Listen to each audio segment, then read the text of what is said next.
the challenge I'm having that I would like your help on Okay. is Steve Shoger sent me this Hmm. as an idea, and this is what I was able to kind of do on my own, right?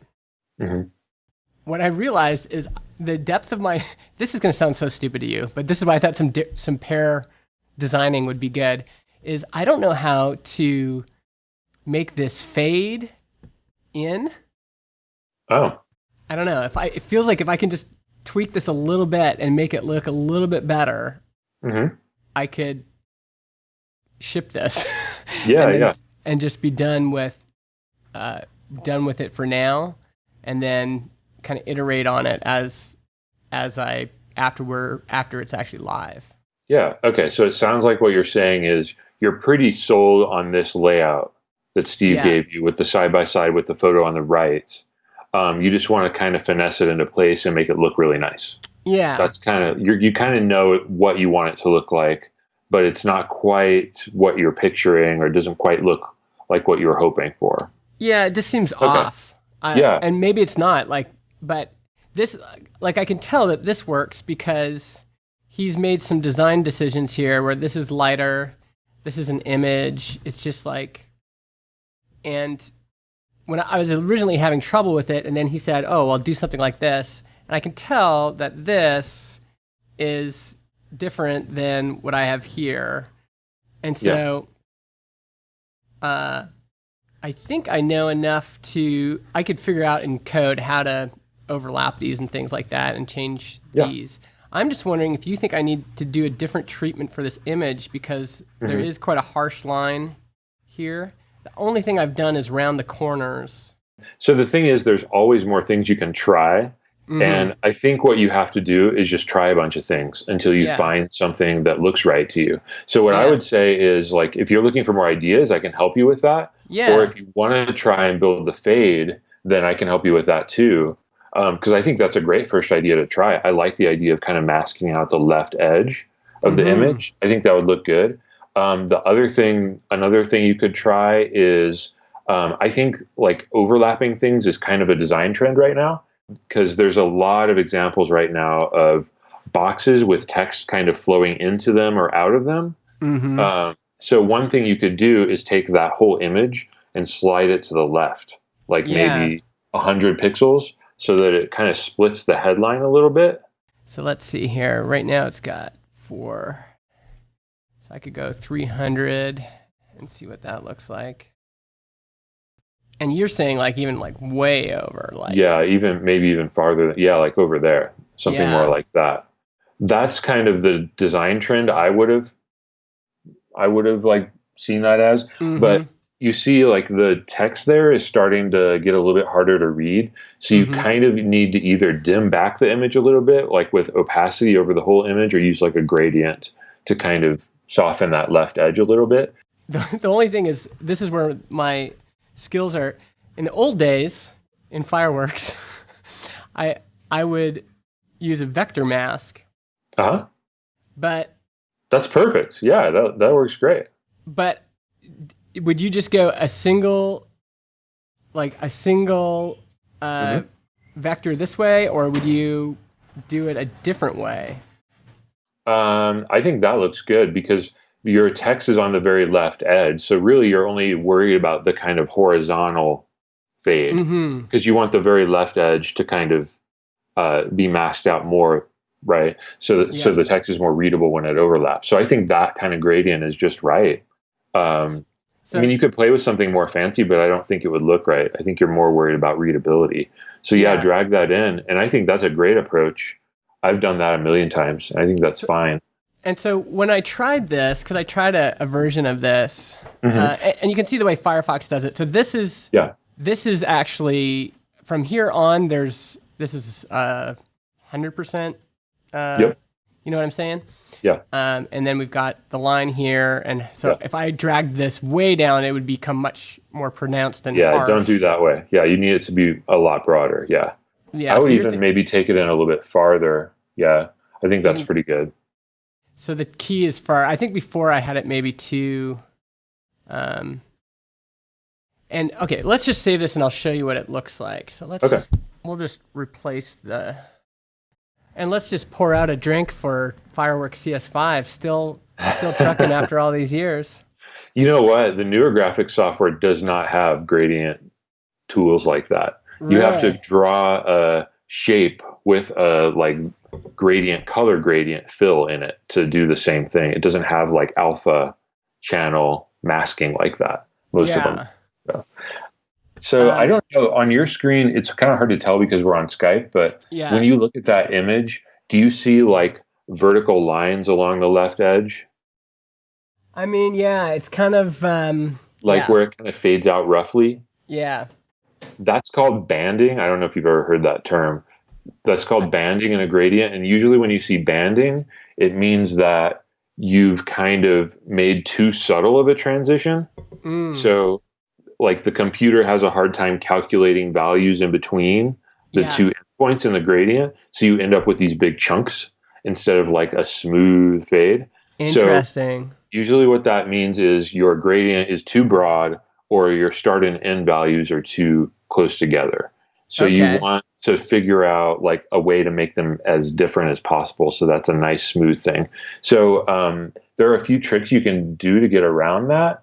But when I look at this, I think, okay, there's like, it looks really banded on my screen. It might just be the low video quality on Skype. But well, they're probably more pronounced for you.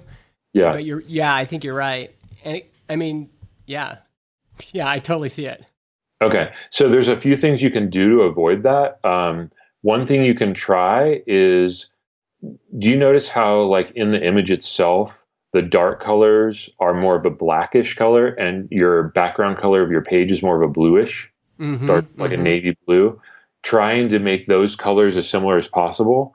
So you can kind of try to retint the photo a little bit so that your darks are more bluish and your lights are more whitish or yellowish. I mean, for the blending mode, so I have a color fill with hue and then our transistor yellow. That's how I got this hue going on. Would you add an additional filter on top of this? Like a hue filter where I can add a little bit more blue somehow? What that's going to do is it's going to change your yellows too, which you probably don't want. So the proper way to do it would be with what's called a gradient map in Photoshop. Do you have Photoshop on your machine? I do have Photoshop. I have Photoshop CS5. Is that? I don't know if Photoshop CS5 has gradient maps. We could try. This is exactly kind of what I want you to show me. That like with the tools I have Sketch, I have Fireworks, and I have Photoshop. This is your challenge. Can I learn? Because everything I do on a daily basis is I'm still using the same techniques I learned when I was 18 in 1998. So even what you just told me is interesting because you're saying, what did you call that gradient again? It's called a gradient map. It's a special tool. I don't think any other software has it. It's just like a Photoshop thing because it's a raster based thing. It's not vector. Like the gradient you just drew on there is technically kind of I don't remember how Fireworks works, but I think that's like a vector thing. And the problem with vector gradients is they're like mathematical, so they're not quite as smooth as like one created with like brushes and things in Photoshop. So if you open up a tool like Photoshop, you can get a little bit smoother one. And so you can't do this in Sketch. Yeah, I have this problem all the time. Like I use XD and Sketch and some of the newer software, and when I'm doing gradients like this, especially with photos, you have these problems with banding, or like the very left boundary will be like not quite the value it's supposed to be, so you get like this weird seam. So I do have to jump back into Photoshop for those sometimes. Wow, this is the stuff I need to know as a noob. Okay, so here's the image. So if it's in this version of Photoshop, it would be under adjustments, probably in your right toolbar, like that floating toolbar over there. Click that. And then like those icons, like maybe one of the bottom ones with the gradient looking icons, gradient map right there. Do we want to reapply the hue again? How would I do that? The gradient map will do both of those. Oh, wow. So Okay. click that, Whoa. and you see that gradient there? Yeah. So click the dark, like the red, and click the little swatch on the far left, the red swatch, Yeah. and that is where you put in your dark blue. Okay. User color. How do I? Here we go. So yeah, click that, and you can paste in like a hex value there at the bottom. Okay. Yeah, so that gives you your dark blue color. See how all the shadows and the darks in the yeah. photo are that dark blue? And now click the white swatch, and hopefully it'll catch up here. Oh yeah, and then click yeah, there you go. And then, you grab your yellow color, put it in there. Yeah. It might look a little weird with yellow, but I'm honestly surprised. actually I think that's pretty good. Yeah, that is pretty good. Dude, gradient map. Yeah. So what that does, that's a tool I use to, like, you can colorize pretty much any image and make it match your color scheme. So it's pretty handy. It's old school. It's like an old school technique from like 10, 15 years ago when I was doing print stuff, like in No way. Yeah. So do you think you would fade this out a little bit more, or is it? I think a fade on the left edge is still probably worth trying. The other thing, so now that we have the let's save a copy like this, and then let's also save a copy with the masking on the left edge. Okay. So we can compare some things. sRGB is the right color profile, right? Yeah. These are so old. sRGB is weird. There's a bunch of weird things. The colors will shift a little bit, but it'll probably be fine. It's funny seeing the old settings. The save for web and the the JPEG quality. Yeah. Okay, I'm gonna just replace our current preview here. Let's refresh this. Ooh. See how the edges, like, they just match the page background? The other thing I like is on this side, even though there's not a lot of contrast, it feels like it fits in with the look there. Yeah, it just seems to match the page a little bit better. Yeah. I kind of like it like that, actually. Like, it's, I don't see, like, I'm seeing a lower resolution version on this call, but it looks pretty good. Like, is the text readable on your screen? I might want a little bit more opacity. Okay. There we go. Yeah. Yeah, the text looks more readable. Mm-hmm. I think this is making me think that the gradient might be the right solution, like what Steve had, because I really like how the text kind of overflows into the image a little bit. Yeah. But the image looks too dim too, it's kind of a nice image. So. I liked it when this dude is in focus and this guy was already blurred. And so, yeah, if we can fade it out, I think that'll look. Let's try that. Oh, this is so helpful. Good. To sit alongside someone and just, it's like pair programming, but because I've already picked up a bunch of things that I can use in the future. Well, and even like me wasting cycles in here going, well, how come I can't do this in Sketch? Yeah. It's so hard to know like which features you can get to in each design app. They're all a little bit different right now. All the new ones, like some do certain things and some don't. And it's like, it's kind of hard to figure it out. But well, and even knowing that I might be able to get away with keeping this version of Photoshop for a little while. We'll see if I can get to the next thing here. So you could probably, for your gradient here, Photoshop, I would go to the layers panel. Okay. No, it wouldn't be a fill layer. So like hit that menu on the right. Yeah. And then you see at the very bottom, there's a circle inside a square, the bottom of that layers panel. Yeah.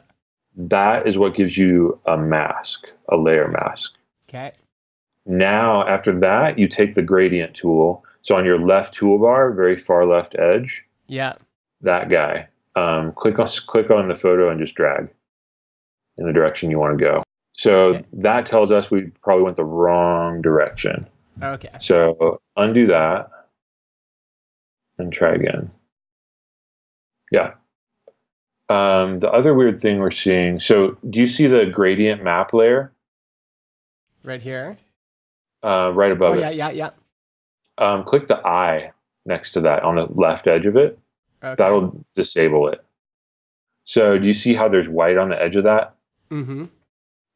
That means we just need to change the background color behind that photo because the background is showing through because you masked it out. So we just need to fill the background with the dark blue color.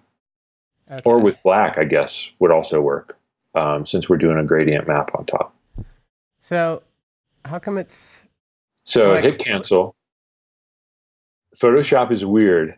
You can't double click that because it's not vector. It's just like pixels. So you have to grab your paint bucket, like MS Paint. What? Yeah.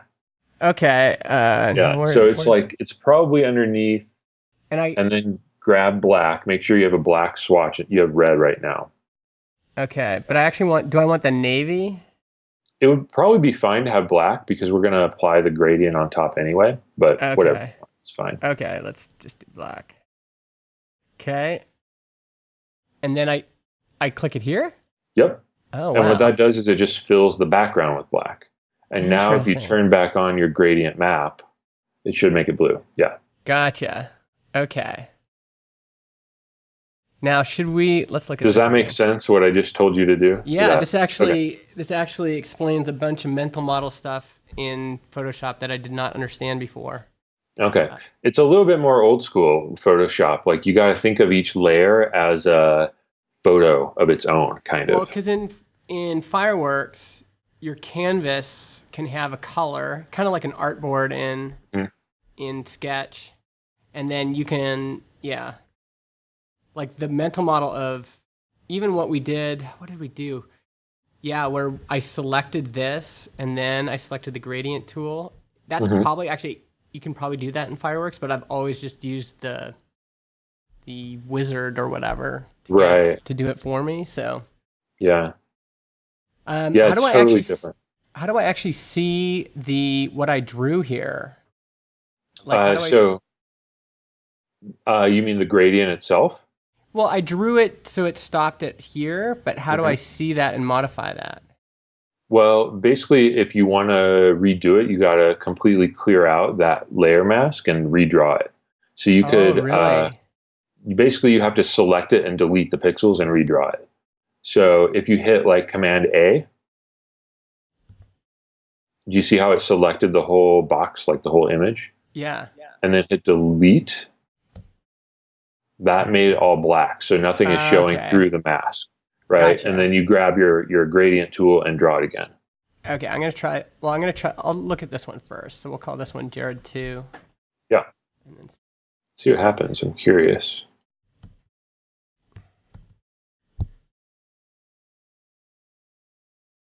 Yeah, that looks really good. Nice. I mean, the other thing for effect, I brought this down to a gray, but we could go gray 100 and make it brighter. That's a little bit brighter. Yeah, that helps too. Yeah. Like I can make this white too, and it would probably be fine. Oh. Yeah, I like the white better. I think since we're already a little worried about the readability, it makes sense to keep it bright. Yeah. Cool, man. Thanks so much. This was super helpful. Yeah, anytime, man. Call me or text me another time if you want to do it again. Always happy to do it. Is design pairing a thing? Do designers do this? So I don't think I've heard of it. I think I've seen maybe one person mention it on Twitter before as like a remote work kind of thing. Yeah. But when you go work at an agency, you do this all the time. Like two designers will sit at a desk and like talk through a design, and like it's a normal thing.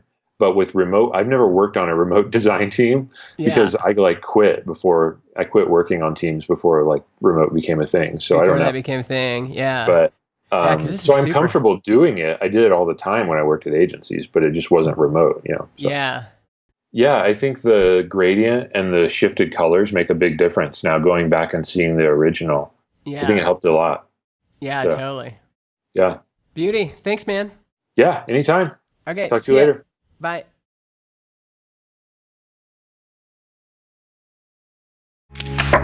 When a design is built, it's normal for staging or production assets to fall out of sync with your mockup or design system. Designers often take screenshots and draw red lines to point out changes, create GitHub issues, or some even try to contribute code edits. These methods are tedious or intimidating to designers and cause busy work for developers. Mod&Dot can help you do a quick design review of dev or production assets.